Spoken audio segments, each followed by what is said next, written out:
When we released our Ray Harryhausen documentary Mythmaker last year, it was to coincide with what would have been the animator's 100th birthday.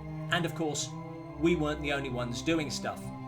The Ray and Diana Harryhausen Foundation, working with National Galleries Scotland, had put together the largest ever exhibition of the animator's work, encompassing artworks, models, interactive exhibits, all to celebrate the centenary.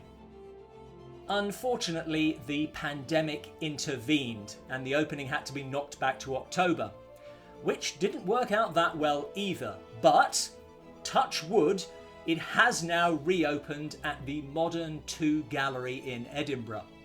Of course, that's not going to be convenient for everyone, but you can also access a virtual exhibition online with picture galleries, specially created videos and so on. And National Galleries Scotland invited us along to check it out.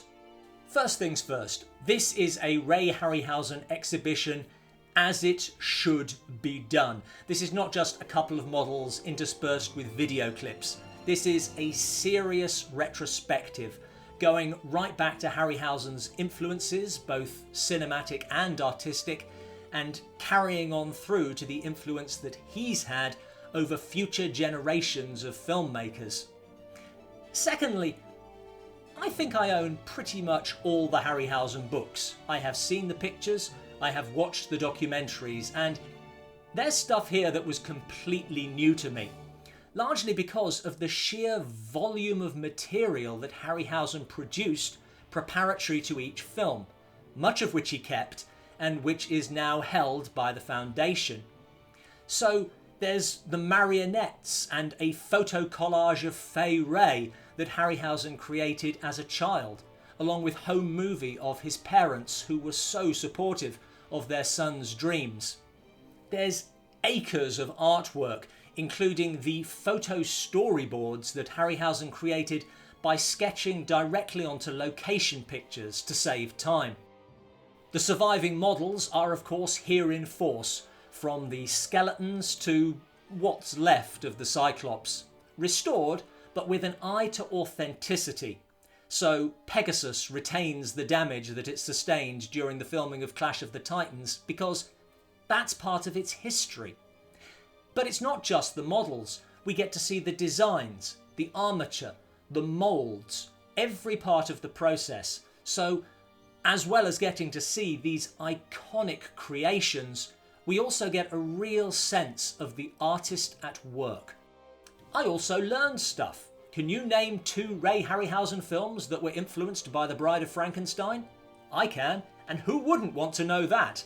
There's also a really great demonstration of how Dynamation actually works, particularly the matte countermatte process. Narrated, incidentally, by Randall Cook, who is a brilliant animator in his own right. I did have some quibbles.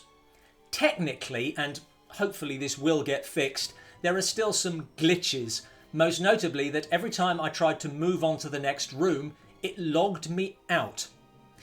Also, I have to say, the pictures on screen were quite small, and when you click on them, they actually get smaller, so you're constantly having to zoom in for yourself. A really odd decision, but not one that's going to ruin the exhibition. One thing the exhibition does underline is Harryhausen's lifelong obsession with King Kong. There's a story about how, as a child, he used to badger his father to drive him out to Culver City so he could see where the Skull Island gate set was still standing.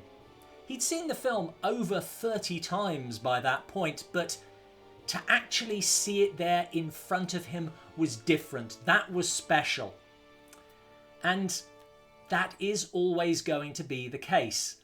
I can't pretend that this exhibition is as good as actually being there. Partly because you don't get to see all of the exhibits in the virtual version, and there were times when the camera was moving past a case and I wanted to say, stop, that's the one that I wanted to see.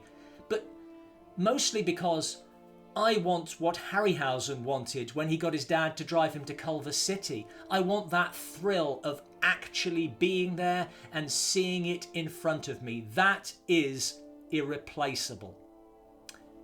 That having been said, if, like me, you cannot afford a ticket to Edinburgh just to visit a museum, then this virtual version exists and it's been done right. Everything you want to see is there. It's second best. It was always going to be second best, but it's the best second best you can imagine. For me, one of the most important things about this exhibition is that it exists. There's an interview in one of the videos with the director of modern and contemporary art, Simon Kroom, who said that initially they were unsure if this would be their sort of thing, but then they thought, well, why wouldn't it be? Cinema is a modern art form and Ray Harryhausen is one of its great artists. If art museums exist to do anything, then it should be to, and I quote, celebrate creativity in all of its forms. The exhibition certainly does that, which in itself is a tribute to Ray Harryhausen. It is a celebration and exploration of a filmmaker and artist, and a quite unique one at that. It's on until February next year.